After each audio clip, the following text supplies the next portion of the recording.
Praise the Lord. मैं आप सबके बीच में परमेश्वर का एक वचन लेकर आया हूँ। हम यूहन्ना की पुस्तक में निकालेंगे। यूहन्ना की पुस्तक के 5वें अध्याय से दूसरे से पढ़ेंगे। वचन क्या कहता है कि यरूशलेम में भेड़ फाटक के पास एक कुंड है जो इब्रानी भाषा में बैतसदा कहलाता है। उसके 5 उसारे हैं। अब ध्यान से सुनिएगा। यरूशलेम नगर है, उस नगर के अंदर एक जगह का नाम है भेड़ फाटक, और वहाँ पे भेड़ फाटक के पास एक कुंड है, और उस कुंड को इब्रानी भाषा में बैतसदा कहते हैं। इनमें से बहुत से बीमार, अंधे, लंगड़े, सूखे अंग वाले पालने हिलने की आशा में पड़े रहते थे, क्योंकि नियुक्त समय पर परमेश्वर के स्वर्गदूत कुंड में उतरकर पानी को हिलाया करते थे। पानी हिलते ही जो कोई उतरता था वह चंगा हो जाता था, चाहे कोई बीमारी क्यों न हो।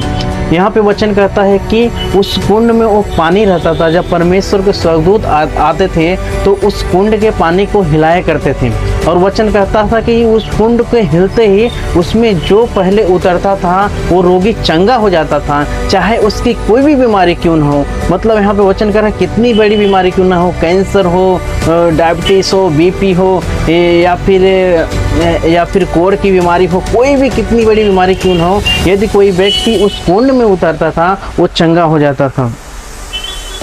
वहाँ एक मनुष्य जो 38 वर्ष से बीमार में पड़ा था, और वचन कहता है कि वहाँ पे एक मनुष्य था जो 38 साल से उस बीमार में पड़ा था। यीशु ने उसे पड़ा हुआ देखकर यह जानकर कि वह बहुत दिनों में इस दशा में पड़ा है, उससे पूछा, क्या तू चंगा होना चाहता है? जब यीशु ने देखा कि ये 38 साल का जो व्यक्ति है, उसे देखकर परमेश्वर यीशु मसीह को तरस आया और उससे कहा कि अब क्या तू चंगा होना चाहता है? उस बीमार ने उसको उत्तर दिया, हे प्रभु, मेरे पास कोई मनुष्य नहीं कि जब पानी हिलाया जाए तो मैं कुंड में उतारे, परंतु मेरे पहुँचते पहुँचते दूसरा मुझसे पहले उतर जाता है। मतलब वचन कहता है कि उस आदमी की बीमारी ऐसी थी कि वो एक जगह से दूसरी जगह जाने में उसको तकलीफ होता था, टाइम लगता था, और वो अपनी तकलीफ यीशु मसीह कहता है कि प्रभु, मैं उस कुंड में कैसे उतरूं?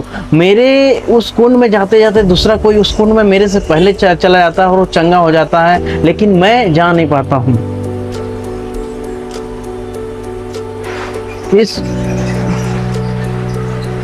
फिर यीशु उससे कहा, उठ, अपनी काट उठा और चल फिर।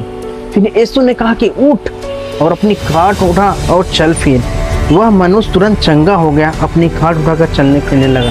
Praise the Lord. यहाँ पे वचन कहता है कि यीशु मसीह ने कहा कि अपनी खाट उठा और चल फिर, और वचन कहता है कि वह मनुष्य जो है वो चंगा हो जाता उसी घड़ी और चलने फिरने लगता है। आप एक कहावत आप सुने हैं कि जो होता है, कहावत इस प्रकार से है कि जो प्यासा रहता है वो कुएं के पास आता है। ये सच बात है। अभी मुझे लगता है, मेरे हिसाब से शायद ये कहानी जो यहाँ पे बताई गई, इस कहानी से हम बोल सकते हैं कि जैसे कोई प्यासा रहता है वो कुएं के पास आता है। जैसे अगर वो व्यक्ति वो चंगा होना चाहता है, वो व्यक्ति उस कुएं के पास जाना चाहता है लेकिन जा नहीं पाता है, इसलिए कहता है कि वो कुआं उसके पास नहीं आ पाया। Praise the Lord. लेकिन यीशु मसीह जो वो परमेश्वर है, उसे देखकर तरस खाया और कहा कि अपनी कार उठा और चल फिर। यीशु मसीह उस व्यक्ति पे तरस खाया। मैं आप लोग को बता देता हूँ कि एक कहानी आज हम बोलेंगे कि प्यासा जो रहता है कुएं के पास आता है, एक कहानी अभी हम भूलेंगे नहीं, क्योंकि यीशु मसीह वो कुआं है। यीशु मसीह वो कुआं है। यहाँ पे उल्टा हो गया कि जो प्यासा रहता है वो कुएं के पास आता है, लेकिन यीशु मसीह वो कुआं है जो कुआं प्यासे के पास आया। Praise the Lord. कितना महान परमेश्वर है। वो व्यक्ति कितना तकलीफ में था, कितना बीमार में था 38 साल से, लेकिन एक उम्मीद लगाए बैठा था कि वो पानी हिले तो मैं वहां पे जाऊं। लेकिन परमेश्वर कितना महान है कि परमेश्वर उस व्यक्ति के पास आया, वो कुआं उस व्यक्ति के पास आया। Praise the Lord. मैं सिर्फ यही बताना चाहता हूँ कि जो हमारा परमेश्वर है, यीशु मसीह जिंदा खुदा है। यदि हम पुकारते हैं तो आप कहीं भी रहो, चाहे आप घर में रहो, चाहे आप जॉब पे रहो, आप कहीं भी रहो, चाहे आप किस परिस्थिति में रहो, परमेश्वर आपके लिए दौड़ा चला आता है। Praise the Lord. आप ये बात याद रखना, आप परमेश्वर हमसे बहुत प्रेम करता है, हमको बहुत चाहता है। यदि हम परमेश्वर को दिल से पुकारते हैं तो परमेश्वर वो दौड़ा चला आता है। आज इस संसार में देखें तो लोग ईश्वर को ढूंढने के लिए अलग अलग जगह पे लोग जाते हैं, अलग अलग चीज़ों की वो लोग आराधना करते हैं, पूजा करते हैं कि ईश्वर हमें मिल जाए। लेकिन यहाँ पे वचन बताता है कि परमेश्वर खुद आया चल के और कहा कि उठ और अपनी काट उठा और चल फिर।